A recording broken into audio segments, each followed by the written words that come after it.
दिन है। Every dead situation मरी हुई परिस्थिति will come alive. जीवित हो जाएगी। Those who believe in Jesus Christ, the Son of the living God. उनके लिए जो यीशु मसीह में विश्वास रखते हैं, जो जीते प्रभु का बेटा है। Amen. So I believe that if you're going through a situation where you feel that the doctor has said it's a bad report, तो अगर आप ऐसी परिस्थिति से बीत रहे हैं जहाँ डॉक्टर ने बोला है कि आपकी रिपोर्ट अच्छी नहीं है, you have hope. आपके पास आशा है। The hope is because Jesus is alive. और आशा इसलिए है क्योंकि यीशु मसीह जीवित है। Amen. And this morning, even as we celebrate the resurrection of Jesus, और आज जैसे हम यीशु मसीह का जी उठने को मनाते हैं, I want you to understand there are four very important aspects, or we call it four very important counts which are being mentioned in the Bible. और इस विषय में मैं आपसे 4 चीजों को बांटूंगा जो वचन में लिखी गई हैं। One is the virgin birth of Jesus. और पहला है कि यीशु मसीह का जन्म, एक औरत के द्वारा उनका जन्म। The second is his resurrection. और दूसरा है उनका मृत्यु से जी उठना। The third is the rapture. The rapture is before Jesus coming, we will be raptured. Those who sleep in Christ or who die in Christ will be taken up to heaven, and even those on earth will be taken up to heaven. Those who believe in Jesus. मतलब है कि यीशु मसीह के आने से पहले वो लोग जो यीशु में विश्वास रखते हैं और मर गए हैं, वो सब उठा लिए जाएंगे स्वर्ग की ओर, और जो जिंदा है और यीशु में विश्वास रखते हैं वो भी स्वर्ग में ले लिए जाएंगे। And Jesus will come back to rule and reign for 1,000 years. और यीशु मसीह वापस आएंगे और 1000 साल तक राज करेंगे। Amazing. Now this is God's word. This is the truth of God's word. और ये प्रभु का वचन है और ये सत्य है। And those who believe will see it. और जो उसमें विश्वास रखते हैं वो उसे देखेंगे।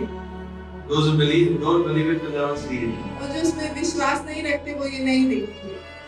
There is an excitement when you receive Jesus that nobody can explain it to you. और जब हम यीशु मसीह को अपनाते हैं, आप में एक ऐसा उत्साह भर जाता है जिसका बयान नहीं कर सकते। Not another religion. और ये हम एक धर्म को नहीं अपना रहे। It's not another religion that you have to say, okay, I am accepting Jesus. But it is something when Jesus, when you are alive in Christ, and when He touches you, and you know that you have received the resurrection power, you cannot sin. पर जब आप यीशु मसीह को अपनी जिंदगी में अपने उद्धारकर्ता की तरह अपनाते हैं, तो आप इतने उत्साह से भर जाते हैं कि आप बस बैठे नहीं रह सकते। Like being born in a Christian home doesn't make you a Christian. और अगर आप एक ईसाई परिवार में पैदा हुए हैं, ये आपको एक ईसाई नहीं बनाता। By you standing in a garage will not make you a car. जिस प्रकार आप गैराज में खड़े होंगे तो आप एक गाड़ी नहीं बन जाएंगे। Or if you go into गधे का तबेला, you don't become a गधा. या अगर आप एक तबेले में जाएंगे तो आप वहाँ जाके गधा नहीं बन जाएंगे। Yes or no? In the same way, by being born in a Christian home, you don't become a Christian. उसी प्रकार अगर आप एक ईसाई परिवार में पैदा हुए हैं, आप ईसाई नहीं बन जाते। But when you receive Jesus into your heart, you receive life. पर जब आप यीशु मसीह को अपने दिल में स्वीकारते हैं, आपको जिंदगी मिलती है। So I told you there are 4 major accounts in the Bible which is recorded and it's going to happen. और बाइबल में 4 चीजें लिखी गई हैं जो होंगी।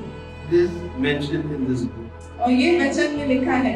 Whatever is mentioned has happened and is going to happen. और जो भी Are you ready to receive this? हुआ है और अगर अभी तक नहीं हुआ तो आगे चल के होगा। Amen. So those who believe will receive it. और जो विश्वास रखते हैं वो उसको पाएंगे। What is the fourth one? Jesus is going to come back. और चौथी बात है कि यीशु मसीह वापस आएंगे। Yes or no?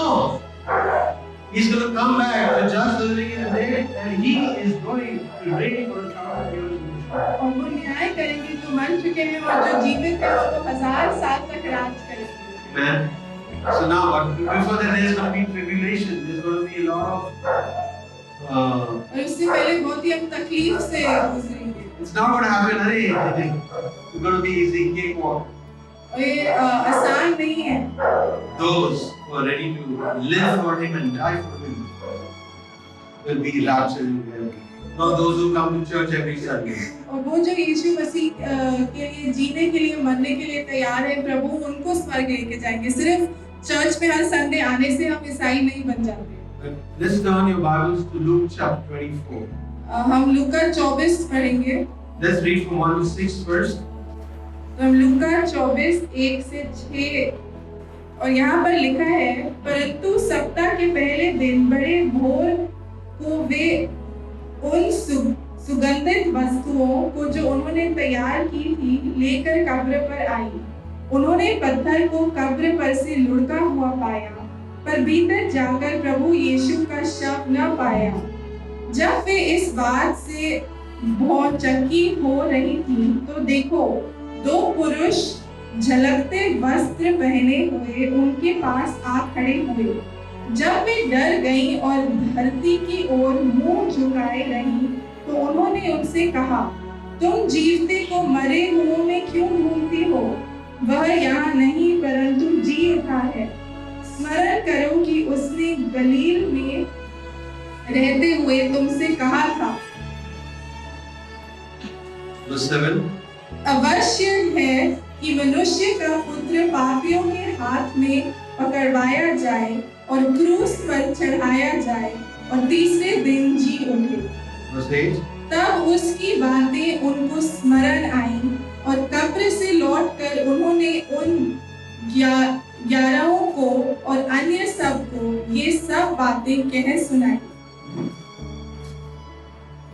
Verse 10.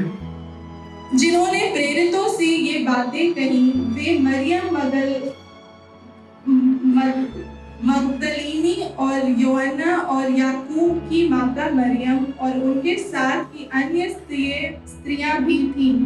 परंतु उनकी बातें उन्हें कहानी सी जान पड़ी और उन्होंने उनकी प्रतीति न की.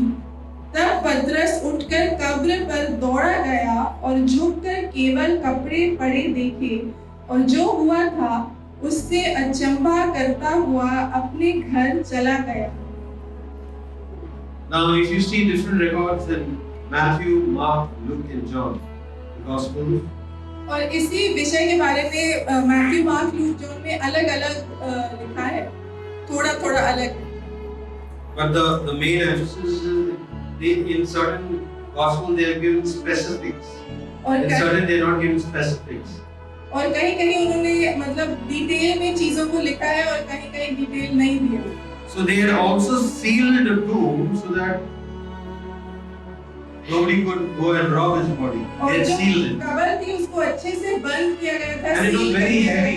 कि वहाँ से आप वो बॉडी को चुरा ना पाए और वो पत्थर बहुत ही भारी भी था. It could not take around 10 or 20 people to lift up the tomb once it is locked. It could not. It was so heavy. That's what certain accounts the Bible speaks about. और वो कब्र के सामने पत्थर रखा था और वो पत्थर इतना भारी था कि अगर 10-20 लोग भी कोशिश करते वो उसको वहाँ से हटा नहीं पाते. It had to be God who had to do whatever He did. और इसीलिए हम देखते हैं कि प्रभु ने ही किया जो भी हम पढ़ते हैं उसके बारे में. Yes, so we see that the death and resurrection of Jesus is something supernatural. It's not natural. तो ये यीशु मसीह का मरना और जी उठना एक अद्भुत बात है. ये एक मतलब सिर्फ शारीरिक चीज नहीं है पर आत्मिक चीज है. And we see that whoever believes और जो भी विश्वास रखता है and is baptized shall be saved. And those who does not, that's what the Bible. वो बचेंगे. That's what the Bible says in the book of Mark chapter 16 verse 15 on. It says, "Go ye all into the world and preach the good news." What is the good news? और mark की इंजील में हम पढ़ते हैं कि यीशु मसीह कहते हैं कि जाके सुसमाचार को सुनाओ. और सुसमाचार क्या है? What's the good news? What is the good news? और सुसमाचार क्या है? He is risen. He is alive. That's the Yeshu good Masih news. जी उठे, आज वो जीवित है। Only when you say that He is alive, that means you are also alive. जब आप बोलते हैं, Only a living person can say He is alive. A dead person cannot say He is alive. और सिर्फ एक जीवित व्यक्ति ही कह सकता है Who is कि living and saying that Jesus is alive? और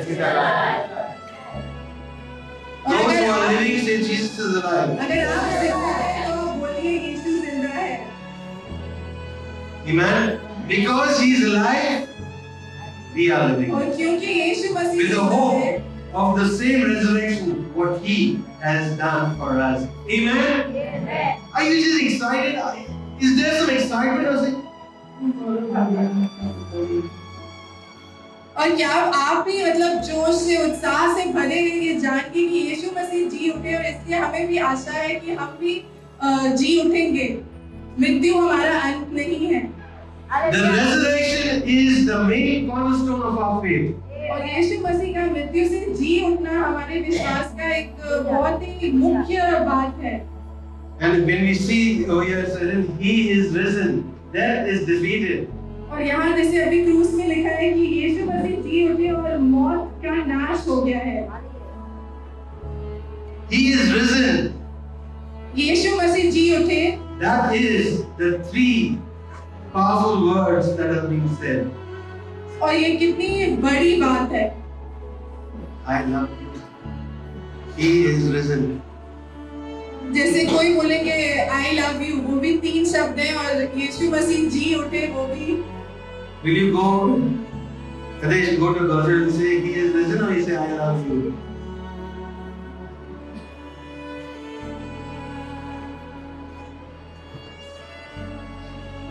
What will you say? तो आप जाके He is लोगों को क्या risen. बताएंगे कि यीशु Are you Masih going ji to उठे tell? हैं? Are you going to tell your girlfriend, your boyfriend that He is risen? He is the living God who I believe in. क्या आप अपने That's girlfriend why I love you. Oh, no problem. Marry anybody. तो जिनकी अभी शादी नहीं हुई, तो जब आपकी जिंदगी में कोई होगा तो क्या आप उनको बताएंगे यीशु मसीह जी उठा है और इसलिए मैं तुमसे प्यार करता हूँ, या आपको कोई फर्क नहीं पड़ता यीशु मसीह के जीने या मरने से, और आप किसी से भी प्यार करेंगे, किसी से भी शादी करेंगे? Because the person who you're marrying, if he does not believe in Jesus, he'll be a dead man or a dead woman. क्योंकि जिससे आप शादी कर रहे हैं और अगर वो यीशु मसीह में विश्वास नहीं रखते तो फिर वो पाप में मरे हुए होंगे। Are you understanding? Makes any sense what I'm saying? He is risen. क्या आप समझ रहे हैं कि यीशु मसीह जी उठे? I love you. और मैं तुमसे प्यार करता हूँ। 3 words. The same इंग्लिश 3 में words. दोनों 3 शब्द हैं। The same 3 words. I love you, and He is risen. Can you imagine? Will you go and tell the person you're marrying that because He is risen, I'm going to marry you? तो जिससे आप शादी करना चाहते हैं कि आप जाके उससे बोलेंगे कि क्योंकि यीशु मसीह And that's the Jesus I believe in. Do you believe in Him? Or you इसलिए get married to anybody? मैं तुमसे शादी करना चाहता हूँ। तो मतलब जिसकी शादी नहीं हुई, उनको अभी रुक के ये सोचना है कि क्या आप भी किसी ऐसे व्यक्ति से शादी करना चाहते हैं जो यीशु में विश्वास रखते हैं, या आप किसी से भी शादी करेंगे? So, if you get married to a person who believes in Jesus, तो अगर आप एक ऐसे व्यक्ति से शादी करेंगे जो यीशु में विश्वास रखता है, God is your father. तो फिर यीशु मसीह आपके पिता हैं। If you get married to a person who does not believe in Jesus, और अगर आप एक ऐसे व्यक्ति से शादी करें जो यीशु में विश्वास नहीं रखता, who's going to be your father-in-law? तो आपके ससुर कौन होंगे? Let me be very clear with you. If you believe He is risen, अगर आप मानते हैं कि यीशु मसीह जी उठे, you believe in your heart that there is something in my life that I am alive because Jesus is alive. तो फिर आप जानते हैं अगर आप जीवित हैं वो इसलिए है क्योंकि यीशु मसीह जीवित है। The person who does not believe in Jesus और will जो always be a dead person. Wherever you go, there is no excitement in life, and then you start crying, मैंने क्या किया है? और अगर आप यीशु मसीह में नहीं है तो वो जो आशा जो उनमें है, जो यीशु मसीह में विश्वास रखते हैं, वो उनमें नहीं मिलेगी। The greatest hope that you have is to go and tell the world that Jesus is alive. और यीशु मसीह हमें भी बुलाते हैं कि हम जाके दूसरों को बताएं कि वो जीवित हैं। Amen. So what are the three golden words? और जो तीन I love you. First, what are you going to tell your girlfriend, boyfriend? तो He is risen. You are married, Gita. So girlfriend, boyfriend, your husband. Because he is risen. This is only to people who have girlfriend, boyfriend. तो आप लोगों को क्या बोलेंगे अगर आपका girlfriend या बॉयफ्रेंड है, वो जिंदा है? Because he is risen, I am alive, and you have to believe in the living God. तो फिर आप जिससे भी आप प्यार करते हैं, आप उससे बोल सकते हैं कि क्योंकि यीशु जिंदा है, मैं तुमसे प्यार करता हूँ। And when we see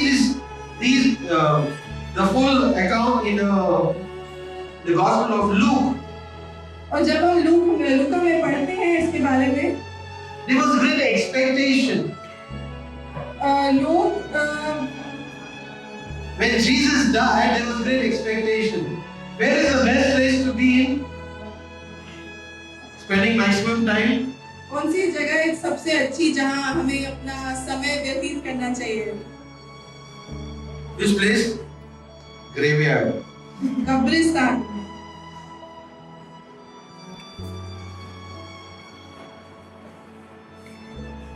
Why? क्यों? That's the best place. क्योंकि हम भी वहीं जाते हैं। But we have the hope of rising again. पर हमें ये आशा है कि हम जी उठेंगे। Amen.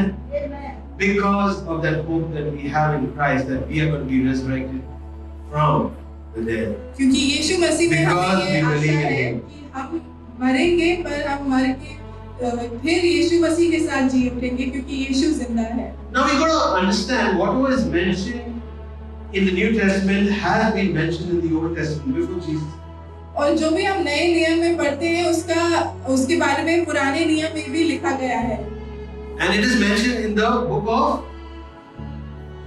Isaiah the prophet. Let's go to Isaiah the prophet. Isaiah. और हम इशाया में पढ़ेंगे 53:6-9. 53:6-9, और वहाँ लिखा है, All we like sheep have gone astray, we have turned everyone to his own way, and the Lord has laid on him the iniquity of us all. He was oppressed and he was afflicted, yet he opened not his mouth. Like a lamb that is led to the slaughter, and like a sheep that before its shearers is silent, so he opened not his mouth. By oppression and judgment he was taken away. And as for his generation, who considered that he was cut off out of the land of the living, stricken for the transgression of my people, and they made his grave with the wicked and with the rich man in his death, although he had done no violence, and there was no deceit in his mouth. Who is Isaiah the prophet speaking about? और यहाँ इशाया नबी किसके बारे में बात कर रहा है? Jesus. Yes, Yeshua. Jesus, the Son of the living God. He spoke about Jesus. Now, what did he speak? What was the point he spoke about Jesus? और यीशु मसीह के बारे में उसने क्या? How did he explain? कैसे समझाया? Want to read that in Hindi again? अभी हम दोबारा सुनेंगे। हम तो सब के सब भेड़ों के समान भटक गए थे। कौन? कौन भेड़ों के समान भटक गए? बोलो मैं। बकरी की तरह नहीं, भेड़ों की तरह। हाँ?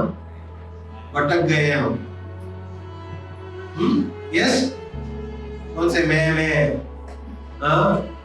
हम में से हर एक ने अपना अपना मार्ग लिया, और यहोवा ने हम सबों के अधर्म का बोझ उसी पर लाद दिया। Okay, the first word. हम सब अपने मार्ग में चले गए, इसका मतलब क्या है? What does it mean? When he says each one has gone his own way, is what? पाप का जिंदगी जी रहा है। जैसे हमें चाहिए. We are living a life of sin as we have chosen. That's what he's saying. We are living a life of sin, but later what he says, he was oppressed and afflicted. Who was oppressed and afflicted? Yet he did not open his mouth. Who was there for Good Friday celebration? Who saw the movie? और यहाँ लिखा है वह सताया गया तो भी वह सहता रहा और अपना मुंह न खोला. क्या आप गुड फ्राइडे के लिए वहाँ थे और आपने वो मूवी देखी? Jesus did not open his mouth. He was like a silent lamb going into the slaughter. And it was spoken by the prophet Isaiah. और हम देखते हैं उस मूवी में भी हमने देखा कि यीशु मसीह ने एक भी शब्द नहीं कहा, उन्होंने मुंह नहीं खोला. जैसे यहाँ यशायाह ने लिखा है, जिस प्रकार भेड़ वध होने के समय और भेड़ी ऊन कतरने के समय चुपचाप शांत रहती है, वैसे ही उसने भी अपना मुंह न खोला. Verse 8 says, और आगे लिखा है, अत्याचार करके और दोष लगाकर वे उसे ले गए. उस समय के लोगों में से किसने इस पर ध्यान दिया कि वह जीवितों के बीच में से उठा लिया गया? मेरे ही लोगों के अपराधों के कारण उस पर मार पड़ी.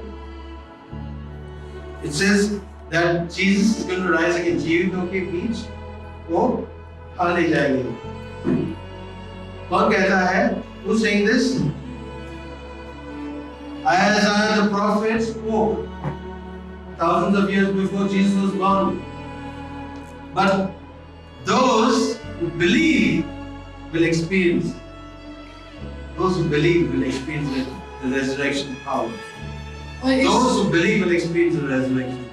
और यशायाह ने इस बात के बारे यीशु मसीह के जन्म होने से पहले कितने साल पहले ये लिखा था. और आज भी अगर आप यीशु मसीह में विश्वास करते हैं तो उनके जी उठने की जो ताकत है वो आप में भी होगी. Whenever you are happy that somebody is getting a big trophy, right? I've been watching people. You all have taken your faith very halka, very lightly. और मैं लोगों को देख रहा हूँ और मुझे ये नजर आ रहा है कि आप अपने विश्वास को बहुत ही साधारण रीति से ले रहे हैं. Let me tell you something. If you are not serious about God's word and His power, you will never experience that power in your life. You'll always be that dead man, that dead woman, waiting for miracles and nothing is happening because you're dead. तो अगर आप वचन को साधारण रीति से लेंगे तो आपको यीशु मसीह का काम अपनी जिंदगी में नहीं नजर आएगा. There is a separation of your body from your soul and your spirit. तो जब हम मरते हैं तो हमारा शरीर हमारी आत्मा से अलग हो जाता है. Yes? What happens? When you die, सब मरने वाला है. हाँ या ना? Okay.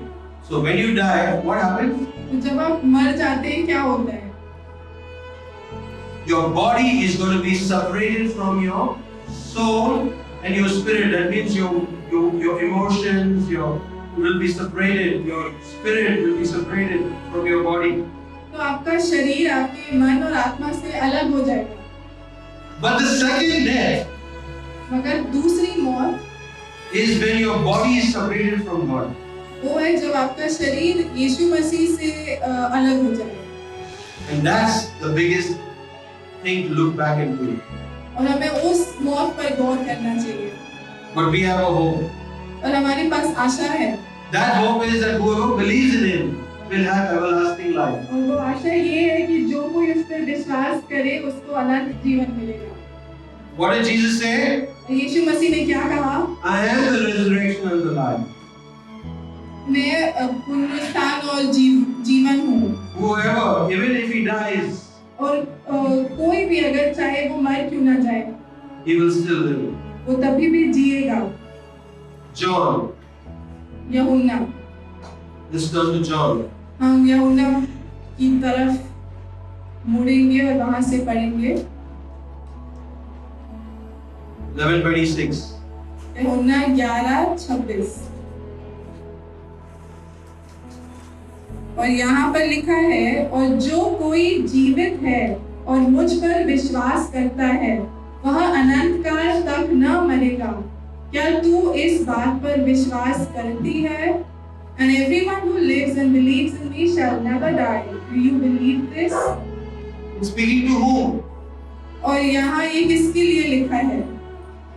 Those who live, who are living. ये उनके लिए है जो अभी जिंदा हैं। To those who are living, what are you saying? और यीशु मसीह क्या कह रहे हैं? Read it again. 25 and 26. और 25 में लिखा है, Jesus said to her, I am the resurrection and the life. Whoever believes in me, though he die, yet shall he live. And everyone who lives and believes in me shall never die. Do you believe this? यीशु ने उससे कहा, पुनरुत्थान और जीवन मैं ही हूँ। जो कोई मुझ पर विश्वास करता है, वह यदि मर भी जाए तो भी जिएगा, और जो कोई जीवित है और मुझ पर विश्वास करता है, वह अनंत काल तक न मरेगा। क्या तू इस बात पर विश्वास करती है? Do you believe? क्या आप विश्वास रखते हैं? If you believe, I can wish you happy resurrection Sunday. और अगर आप विश्वास करते हैं,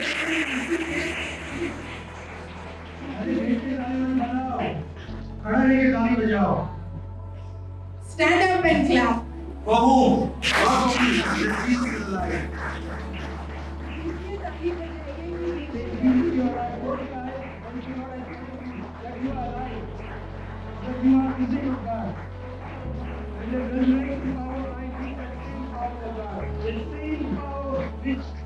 Lord, made you alive from the dead. That's the power I want, Lord. I want you to declare that power upon your life. This morning, I want you to declare this upon your life. और मैं चाहता हूँ कि अभी आप आंखें बंद करके प्रभु का धन्यवाद करें कि वो मृत्यु से जी उठे, और उनसे कहिए कि प्रभु वो ताकत जिसके द्वारा आप जीवित हुए, मुझको भी मेरी ताकत चाहिए। Who wants that power? और किसको उस ताकत की इच्छा है? Who wants that power? Say, I want that power. Whoever needs the power for what? और ये ताकत किस चीज के लिए है? To do disco dancing with the devil? Power for what? ये ताकत किस चीज के लिए है? Huh? Discotheque or praise-o-theque? What do you want to come to? नाच Praise-o-theque या or यीशु discotheque? मसीह की आराधना करने के लिए? Where you want to be? You want to praising God and thanking Him? Say, Lord, I want that power. That power is to what?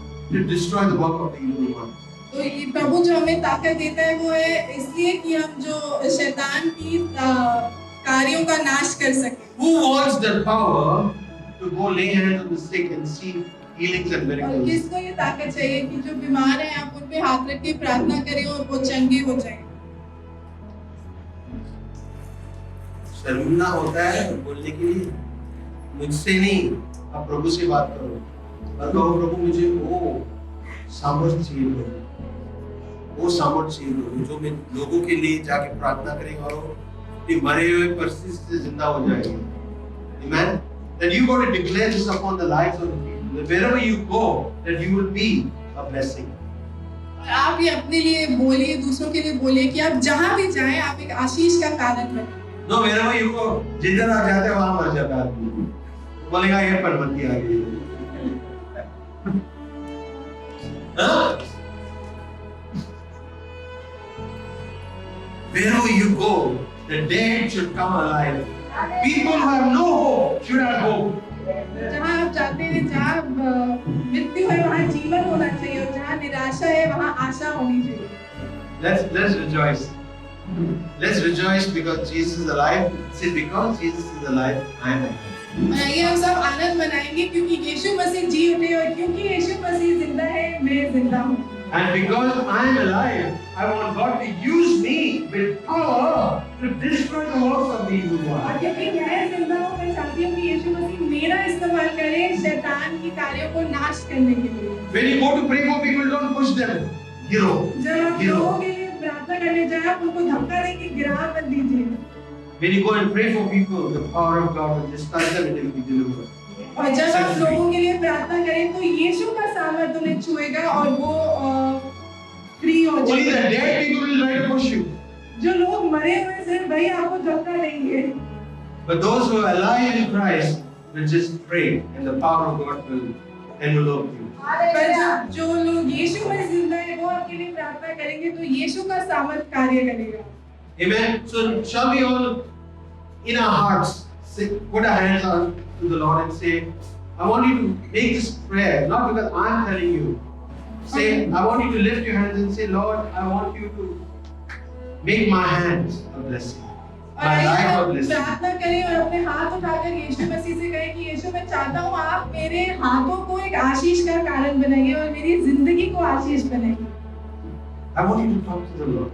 और आप प्रभु से बात He is करिए present here. क्योंकि वो यहाँ मौजूद है। He is a living God. He is present here. वो जीवित प्रभु है और वो हमारे बीच में है। And because He lives, you live और today. क्योंकि वो जिंदा है आप आज जिंदा हैं। Amen. I want you to just say this prayer to the Lord. और ये प्रार्थना आप बोलिए प्रभु से। Jesus, Yeshu I thank you for your resurrection power. मैं आपके पुनरुत्थान सामर्थ्य के लिए आपका धन्यवाद देता हूँ। Thank you, Jesus, धन्यवाद यीशु that your resurrection power is available to me. कि आपके पुनरुत्थान की शक्ति मेरे लिए हाजिर है। I need that power मुझको वो शक्ति की जरूरत है प्रभु because you are the resurrection and life. क्योंकि आप एक पुनरुत्थान और जीवन है। I receive your resurrection power in my life. और मैं आपकी पुनरुत्थान की शक्ति को अपनी जिंदगी में ग्रहण करती हूँ That I would be able to destroy the works of the evil one. कि मैं शैतान के कार्यों का नाश कर सकूं In Jesus' name. यीशु मसीह के नाम से। I thank you, Lord, धन्यवाद यीशु that in your name कि आपके नाम में there is power. शक्ति है, In your blood आपके लहू में there is power. शक्ति है। Help me मेरी सहायता करिए to set the captives free. कि बंदियों को मैं छुटकारा दे पाऊं And those who are oppressed to be set free. Thank you, Jesus. धन्यवाद यीशु Thank you, Jesus, for setting me free. Thank you, Jesus, for your resurrection power. I make this prayer. In Jesus' name, Jesus.